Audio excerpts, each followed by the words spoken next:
नमस्कार दोस्तों, स्वागत है आप सभी लोगों का Sonu study classes YouTube channel में। दोस्तों आज मैं आप सभी लोगों को एनसीईआरटी बुक क्लास 12 हिंदी त्यागपथी खंड काव्य में आप लोगों को इस वीडियो में बताऊंगा, जो कि बोर्ड एग्जाम में पूछा जाता है। अगर आप लोग मेरे चैनल पर नए हैं तो मेरे चैनल को सब्सक्राइब करके बेल आइकन पर जरूर करें।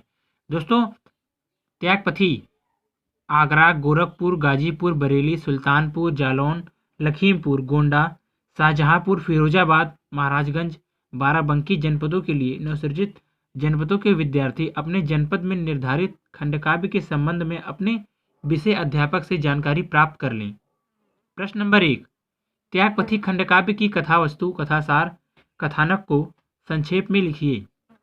या त्यागपथी खंडकाव्य की प्रमुख घटनाओं को अपने शब्दों में लिखिए। उत्तर संकेत, सभी सर्गों की कथा वस्तु को संक्षेप में लिखिए। प्रश्न नंबर 2, त्यागपथी में वर्णित भारत की राजनीतिक उथल पुथल का वर्णन कीजिए। उत्तर संकेत, प्रथम 3 सर्गों की कथा वस्तु को संक्षेप में लिखिए। प्रश्न नंबर 3, त्यागपथी खंडकाव्य के तृतीय सर्ग का सारांश लिखिए। या त्यागपथी खंडकाव्य की प्रथम एवं द्वितीय सर्ग की कथा अपने शब्दों में लिखिए। या त्यागपथी की प्रथम 3 सर्गों के आधार पर सम्राट हर्षवर्धन के जीवन की कहानी लिखिए। या त्यागपथी खंडकाव्य के द्वितीय सर्ग का सारांश लिखिए। उत्तर, प्रथम सर्ग, थानेश्वर के राजकुमार हर्षवर्धन वन में आखेट हेतु गए थे। वही उन्हें अपने पिता प्रभाकर वर्धन की विषम ज्वर प्रदाह का समाचार मिलता है। कुमार तुरंत लौट आते हैं। वह पिता के रोग का बहुत उपचार करवाते हैं, परंतु उन्हें सफलता नहीं मिलती। हर्षवर्धन के बड़े भाई राज्यवर्धन उपरापद पर हूणों से युद्ध करने में लगे थे। हर्षवर्धन ने दूत के साथ अपने अग्रज को पिता की अस्वस्थता का समाचार पहुंचाया। इधर हर्षवर्धन की माता अपने पति की दशा बिगड़ती देख आत्मदाह के लिए तैयार हो जाती हैं। हर्ष ने उन्हें बहुत समझाया, पर वे नहीं मानी और हर्ष के पिता की मृत्यु से पूर्व ही वे आत्मदाह कर लेती हैं। कुछ समय पश्चात राजा प्रभाकर वर्धन की भी मृत्यु हो जाती है। पिता का अंतिम संस्कार कर हर्षवर्धन शोकाकुल मन से राजमहल में लौट आते हैं। उन्हें इस बात की बड़ी चिंता है कि पिता की मृत्यु का समाचार सुनकर अनुज बहन राजश्री तथा अग्रज भाई राज्यवर्धन की क्या दशा होगी। द्वितीय सर्ग, राज्यवर्धन हूणों को परास्त कर सेना सहित अपने नगर सकुशल लौट आते हैं। शोक विह्वल हर्षवर्धन की दशा देख वे विलक विलक कर रोते हैं। माता पिता की मृत्यु से शोकाकुल राज्यवर्धन वैराग्य लेने का निश्चय कर लेते हैं, किंतु तभी उन्हें समाचार मिलता है कि मालवराज ने उनकी छोटी बहन राजश्री के पति गृहवर्मन को मार डाला है तथा राजश्री को कारागार में डाल दिया है। राज्यवर्धन बैराग को भूल मालवराज का विनाश करने चल देते हैं। राज्यवर्धन गौड़ नरेश को पराजित कर देते हैं, परंतु गौड़ नरेश छल पूर्वक उनकी हत्या करवा देता है।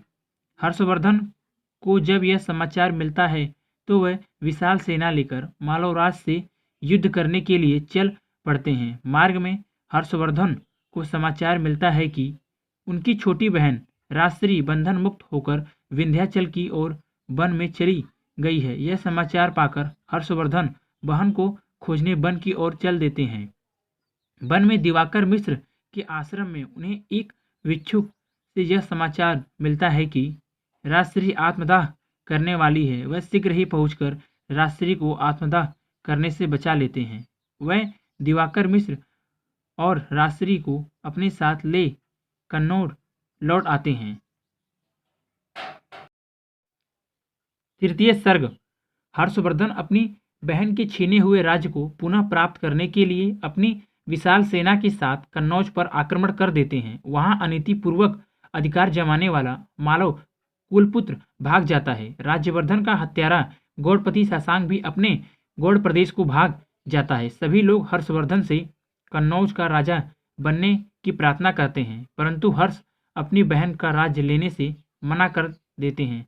वे अपनी बहन से सिंहासन पर बैठने को कहते हैं, परंतु बहन भी राज सिंहासन ग्रहण करने से मना कर देती है। फिर हर्षवर्धन ही कन्नौज के संरक्षक बनकर अपनी बहन के नाम से वहां का शासन चलाते हैं। इसके बाद 6 वर्षों तक हर्षवर्धन का दिग्विजय अभियान चलता है। उन्होंने कश्मीर, पंचनंद, सारस्वत, मिथिला, उत्कल, गोड़, नेपाल, वल्लभी, सोरठ आदि सभी राज्यों को जीतकर तथा यवन, हूण और अन्य विदेशी शत्रुओं का नाश करके देश को अखंड और शक्तिशाली बनाकर एक सुसंगठित राज्य बनाया। अपनी बहन के सनेवश वे अपनी राजधानी भी कन्नौज को ही बनाते हैं और अनेक वर्षों तक धर्मपूर्वक शासन करते हैं। उनके राज्य में प्रजा सुखी थी तथा धर्म, संस्कृति और कला की भी पर्याप्त उन्नति हो रही थी। प्रश्न नंबर 4, त्यागपति खंडकाव्य के चतुर्थ सर्ग की कथा अपने शब्दों में लिखिए। उत्तर, चतुर्थ सर्ग। राजश्री एक बड़े राज्य की शासिका होकर भी दुखी है।